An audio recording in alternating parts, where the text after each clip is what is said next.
Hello friends, welcome to my channel. पिछली video में मैंने आपको मंडूकपर्णी मेघवर्ण के बारे में बताया था, द्रव्य के बारे में बताया था। आज मैं दूसरा द्रव्य शंखपुष्पी, उसके बारे में आपको बताऊंगी। ये भी मेघवर्ण होता है और इसका जो कुल होता है वो त्रिवृत कुल का होता है। इसको कहते हैं कनवाल्वुलेशी।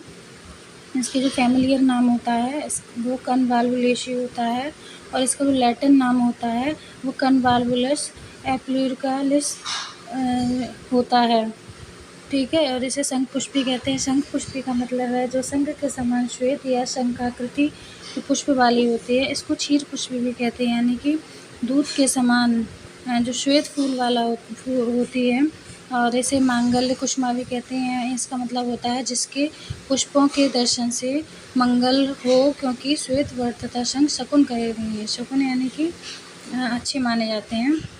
अब आ जाएँ इसके ये इस स्वरूप पे आ जाते हैं। स्वरूप इसका जो रूप होता है वो कैसा होता है। इसका बहुवर्षीय प्रसरी छुप होता है, यानी कि ये छुप मतलब छोटे पौधे होते हैं जिसके काष्ठीय मूल स्तंभ से अनेक अवनत एवं रोमस 4 से 12 इंच लंबे कांड निकले होते हैं। और इसका जो पत्र होता है, यानी कि जो पत्ता होता है, वो 1/2 से 1.5 इंच लंबे रेखाकार या निचले भाग में अभिप्राश्वत होते हैं, मतलब फैले हुए होते हैं। और इसका जो पुष्प होता है वो शंख सदृश श्वेत वर्ण, यानी कि शंख के समान सफ़ेद रंग का या हल्के गुलाबी 1 से 3 भागों में विभक्त पत्रकोणीय पुष्प दंड पर होते हैं। त्रिकोणीय होते हैं इसके जो वो होते हैं पुष्पदंड होते हैं। और बहिर्दल रेखाकार प्राश्वत और रोमस तथा अंतर्दल फनील के आकार के रोमस होते हैं। और इसका जो फल होता है वो अंडाकार होता है और जो होता है 0.17 से 0.2 इंच लंबा होता है। और इसके जो पुष्प और जो फल होते हैं वो मई से दिसंबर में लगते हैं। इसका जो उत्पत्ति स्थान है ये कहाँ पाए जाते हैं।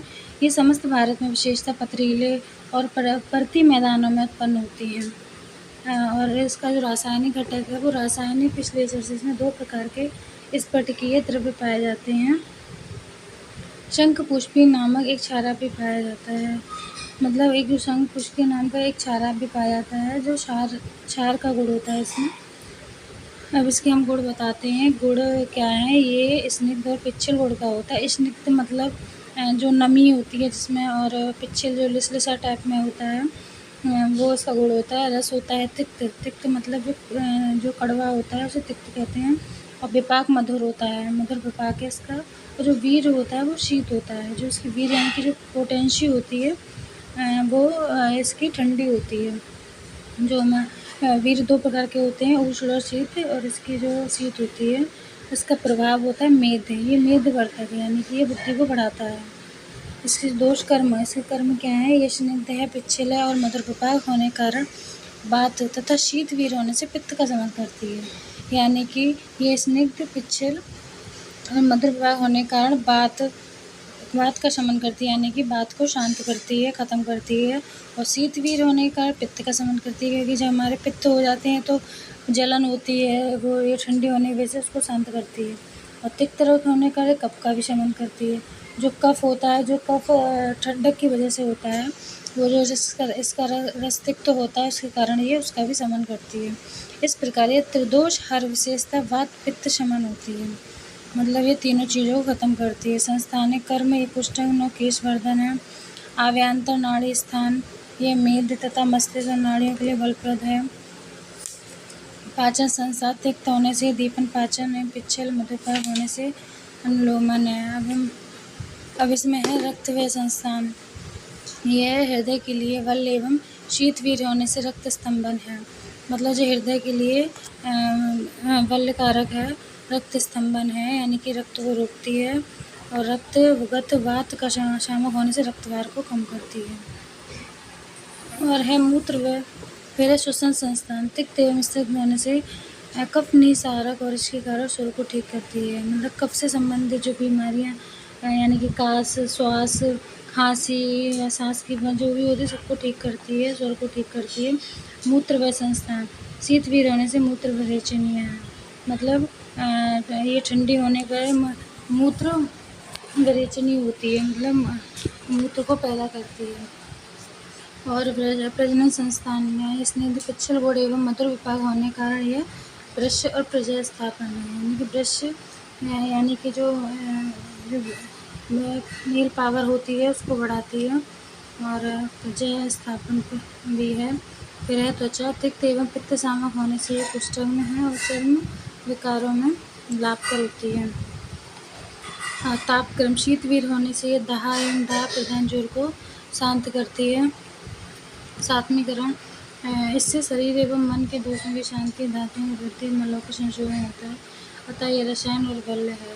रसायन मतलब वो द्रव्य जो हमारे शरीर के लिए हितकर होते हैं और बल्यकारी होते हैं, मतलब ताकत को बढ़ाते हैं। इसका प्रयोग क्या है? दोष प्रयोग त्रिदोष विकारों विशेषता वात पित्त विकारों में इसका प्रयोग करते हैं। मतलब ये त्रिदोषों को कम करती है और विशेषता वात और पित्त को कम करती है। संस्थानिक प्रयोग है इसमें। चर्म रोगों में इसका लेप किया जाता है तथा केश वृद्धि के लिए सिद्ध तेल का प्रयोग है। केश के लिए भी इसका प्रयोग किया जाता है। फिर आभ्यंतर नाड़ी संस्थान में होने का इसे मस्तिष्क दौर्बल एवं तंजन्य रोगों में प्रयोग करते हैं। उन्माद, अपस्मार्ग, मतलब डिप्रेशन, अपचार, ये सब बीमारियाँ, अनिद्रा, इसको नींद नहीं आती, भ्रम रोगों में इसका प्रयोग बहुलता से होता है। प्रशामक प्रभाव कर उन्माद की उग्रावस्था में देने से उसकी तीव्रता शांत हो जाती है और धीरे धीरे विकार शांत हो जाता है। निद्रा में भी इसका प्रयोग किया जाता है। जिसको नींद नहीं आती वो भी इसको यूज कर सकता है। पाचन संस्थान दीपन और पाचन होने से अग्निमान को दूर करती है तथा वातसामक होने से उदर के आना, गुल्म, अर्श आदि वात प्रधान विकारों में लाभकर होती है। ये अनुलोमन भी है, जिससे अन्नगत विष बाहर निकलता है और विबंध को दूर हो जाता है। विबंध का मतलब होता है कॉन्स्टिपेशन। जिसको कॉन्स्टिपेशन की समस्या होती है, पेट से संबंधित जो भी विकार सब ये दूर करती है। फिर है रक्त व संस्थान। हृदय होने से हृदय रोगों में प्रयोग होता है। फिर रक्त स्तंभन होने से रक्त पित्त में लाभ होती है। रक्त पित्त जो बीमारी होती है इसमें ये लाभ करती है। एंसली का कथन है कि ये रक्त बमन के लिए अद्वितीय औषधि है और रक्त भाराधिक्य में भी ये उपयोगी पाई जाती है।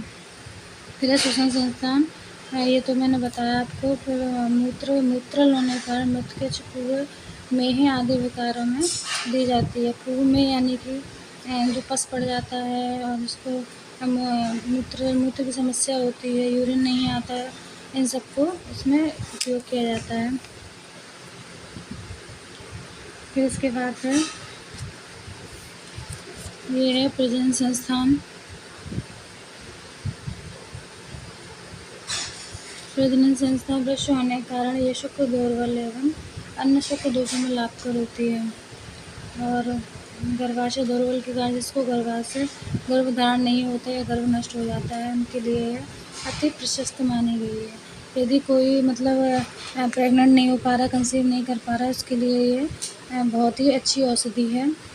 ये शंखपुष्पी त्वचा संबंधित कुष्ठग्न होने से कुष्ठ तथा अन्य रक्त विकारों में लाभकर होती है। फिरंग में भी इसका प्रयोग किया जाता है। फिरंग जो स्किन डिसीज होती है उसमें इसका यूज किया जाता है। तापक्रम दाह प्रश्न ज्वर का दाह प्रदान ज्वर प्रयुक्त होती है। विशेषता तो दोष ज्वर में जब अनिद्रा, प्रलाप आदि उपद्रव हो तथा संताप अधिक हो, यानी कि ज्वर अधिक हो, तब इसका प्रयोग करते हैं। गर्मियों में दाह की शांति के लिए लोग इसका पानक बनाकर पीते हैं। मतलब गर्मियों में इसको यूज कर सकते हैं, इसको लिक्विड के रूप में। और सात्मीकरण सामान्य दौर्बल में बल, बुद्धि एवं रसायन कर्मी के लिए इसका सेवन करते हैं। प्रयोज्यांग इसका कौन सा पंचांग, मतलब इसके जो पंचांग यानी कि सभी अंग यूज करते हैं। मात्रा है कल्क 10 से 20 ग्राम। वक्त इसका प्रयोग विशेषतः कल्प या पानक के रूप में करते हैं। मतलब इसे कल्क बनाकर या फिर इसका पानक बनाकर, लिक्विड बनाकर इसे, जैसे आम पन्ना वगैरह होता है, ऐसे इसका यूज करते हैं। फिर इसमें है विशिष्ट योग शंखपुष्पी पानक, मेद्य और कषाय। मेद्य होती है ये बुद्धिवर्धक होती है। और फिर इसमें ये श्लोक दिया है, शंखपुष्पी हिमातिक्ता मेद ग्रह स्वर कारिणी ग्रह भूताति दोषिणी वशीकरण सिद्धता। शंखपुष्पी शरास्वरा कटुस्तिक्ता रसायनी अनुष्णा वर्ण वेगाग्नि बलायु कांतिकता हरे पश्मारो मतोन्माद में तथा ब्रह्मा। मतलब शंखपुष्पी हिम होती है यानी कि ठंडी होती है, तिक्त होती है, मेदबढ़ होती है, स्वर्ण कारणीय स्वर को ठीक रखती है, ग्रह होता है, त्रिदोष अग्नि होती है, वशीकरण सिद्धता। शंखपुष्पी सरास्वरा कटु होती, तिक्त होती, रसायन होती है और अनुष्णा वर्ण मेद वर्ण होती है, बल को बढ़ाती है और अपस्मार उन्माद नींद जिसको नींद की समस्या हो, भ्रम की समस्या हो, उन सबको दूर करती है। कल्क प्रयोज्य खलु शंखपुष्पा मेद विशेषण चापन, इसका कल्क का प्रयोग करते हैं इसमें। और शंखपुष्पी चायद शिव रसायन के रूप में से सेवन किया जाता है इसका। और शंख पुष्प का स्वर